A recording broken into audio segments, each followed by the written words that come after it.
linuxmint.mint.com because that's the most easy, user-friendly distro. Click download, click on Linux Mint. At this point in time it's 22.2.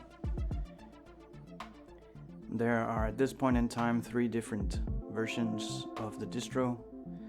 I choose the Cinnamon edition, it's the most polished one. Scroll down a little bit, choose the mirror that we download from. I'm just gonna choose the world mirror. Choose the download location on the hard disk on the Windows machine. Now go to the VirtualBox website. I'm just gonna search for VirtualBox here. I know it's the Oracle VirtualBox site here that I'm looking for. I'm gonna click on download and I'm gonna go for the Windows host and save that file to the disk. It's an executable, it will install the VirtualBox. Click on the file, you just download it, and the installer will start. Alright, we just agree to every dirty little thing they want us to agree to, and just go through it real quick. We don't worry about the network warnings and stuff like that. The screen may go dark for a second while you do this installation because it's installing different drivers. Alright, and then we're gonna start OpenBox. We're gonna click on new to start a new VirtualBox here, a new machine.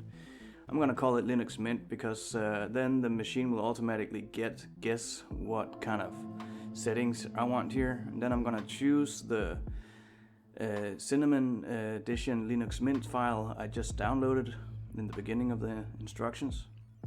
And I'm gonna click here on proceed with unattended installation.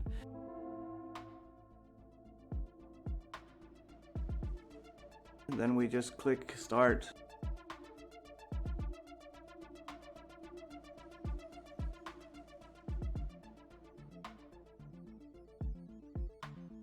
Press enter when we get this screen right here, and we just move on. The machine is now booting up, and I'm gonna go to full screen here because later on we're gonna have some problems with the resolution. That's normal. Alright, so we can click on this little disk here, install Linux Mint.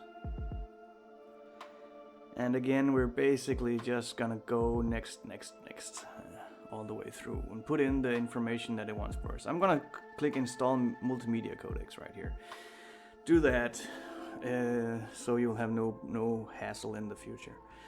It sounds dramatic, but yeah, erase the disk and install Linux Mint. It's just a virtual disk it's gonna install. Choose your time zone here, wherever you are. Click next. Alright, I'm gonna call this my name here Tube, and then it automatically renames the computer name. I'm gonna punch in a username and a password, and I'm gonna click login automatically, so it's easy for me to just boot this machine up real fast while I'm taking a cup of coffee. Alright, the machine will then install. It's gonna take maybe a long time for you. It's speeded up here in the video. It's a lot faster in the video. So the machine is rebooting. We reboot the machine. And we press enter here. Don't worry about the removing the installation medium. It should do it automatically. Alright, it's gonna take a while for it to boot back up. And we get this start message. I'm just gonna close that. I don't want to see that in the future. But we're gonna go here to devices and insert guest additions.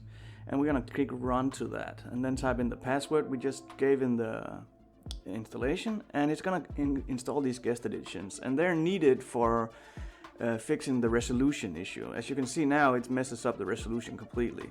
Then we go here to the settings of the virtual machine, and we're gonna boost up the base memory a little bit because it was set super low. I'm gonna set it to about 8 gigs of memory, and I'm gonna boost the video memory to the maximum it can take here. And then the very important part is this one. You gotta choose this VBox SVGA, or else you can't go into full resolution on Windows. You might be, if your resolution on Windows is not that high, you will not have a problem at all. But if you're like me, you have like a high resolution like this one right here, then VirtualBox is not able to imitate that resolution unless I first install the VirtualBox and set the settings as I just showed you. Alright, back in the virtual box, we click Start to boot up the machine again.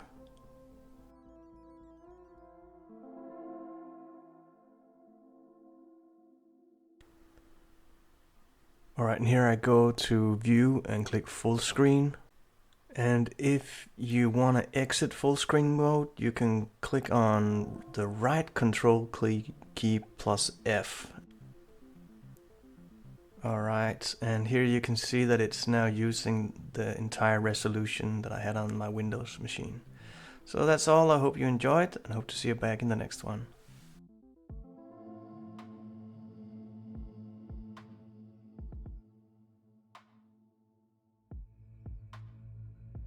Okay, so I think that the hacker Lars is probably one of the most cool hackers in the internet, and some people say that he's not even real, but you know, he's much more real than you think.